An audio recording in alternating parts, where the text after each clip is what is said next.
This video is about the first lesson I have learned throughout the EdTech program, reflections on learning. What I mean by learning is not just all of the things that I have learned during the program, but specifically what I have learned about learning. I learned that it is important for an instructor to curate resources because learners do not learn well when they are asked to discover resources for themselves. I created an RSS activity in EdTech 501. This lesson plan explains how a teacher can use an RSS feed to curate news sources for students.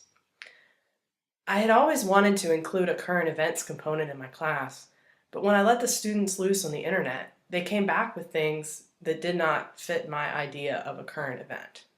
I tried setting guidelines, such as how long articles needed to be and what sources were and were not appropriate, but I found myself burdening my students. The learners spent more time figuring out if an article could be used, rather than reading and summarizing the article, which was the point of the activity. I created this page to pull news articles from a select group of sources for my students.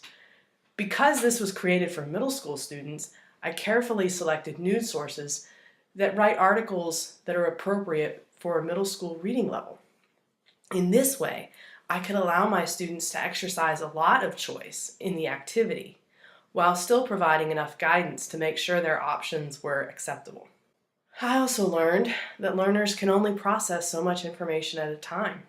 I learned that multimedia should be designed so that learners experience a minimal amount of written words. I created an interactive PowerPoint that has minimal words on the screen and allows learners to click for more information rather than requiring them to read all of the information that's on screen. It also includes an embedded video that provides narration. Learners are not bombarded with words on the screen during the narration. This allows them to focus their verbal processing channel on what they are hearing without requiring them to do extra reading. I learned that it is important for words to be embedded in graphics. I created an interactive map so that learners can consider the geographic context for the videos they were watching. In EdTech 502, I created a clickable graphic to provide geographic content for information students were learning about different countries.